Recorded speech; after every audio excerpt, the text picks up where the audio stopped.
Margaret Kosal is a professor of international affairs at the Sam Nunn School of International Affairs at Georgia Tech. Her research focuses on reducing the threat of weapons of mass destruction and understanding the role of emerging technologies for security.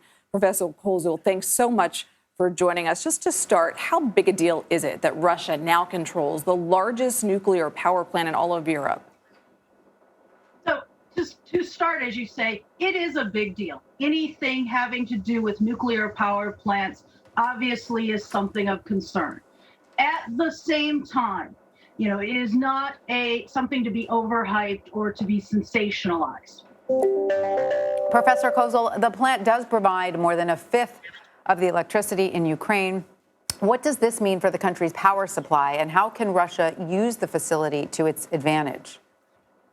Well, you keyed in on something that is part of basic warfighting doctrine.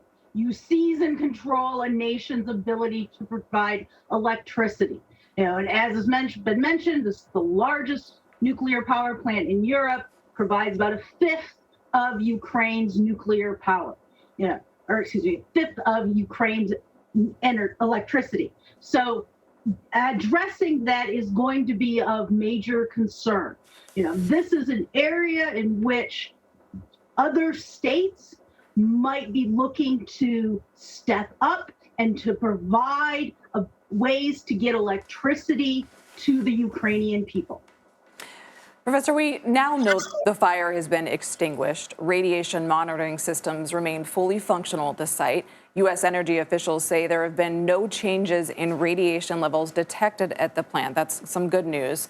We hear the word nuclear, and it's a frightening word. What is the current risk level at the facility, and what are the next steps if anything should change? So we know that already so there actually are six reactors at the Zaporizhzhia power plant. We know that 2 of them were already shut down. The remaining are being shut down. So as the nuclear power plants reactors are shut down, one, that's going to impact the electricity available, but that also reduces the risk. So that's a trade-off that the Ukrainians had to be addressing in terms of, what did they see as the greatest risk? Due to Russia's actions, whether intended or just part of the fog of war, they have now made the decision to shut down the plant. The risk, again, one cannot ignore, one cannot minimize.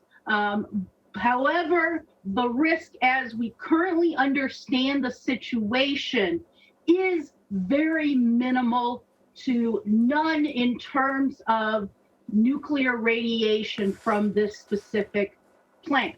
Now, certainly that can change, but it's also noteworthy that attempts to sort of invoke a Chernobyl-like situation are completely inaccurate. This is a different design. And the other aspects, it is not the equivalent to a nuclear weapon. Nuclear weapons are very different. We are looking at this, was this a intentional attack to play on these concerns that people have associated with nuclear? Was this just part of war-fighting doctrine? Was this part of the fog of war? So at this point, there really are more unanswered questions than we have specific conclusions. But, bottom line, it is concerning, but it is not a panic situation for the world. Thank you for pointing that out. That is reassuring. Professor of International Affairs at Georgia Tech, Margaret Kosal, thank you so much. We appreciate it. Thank you.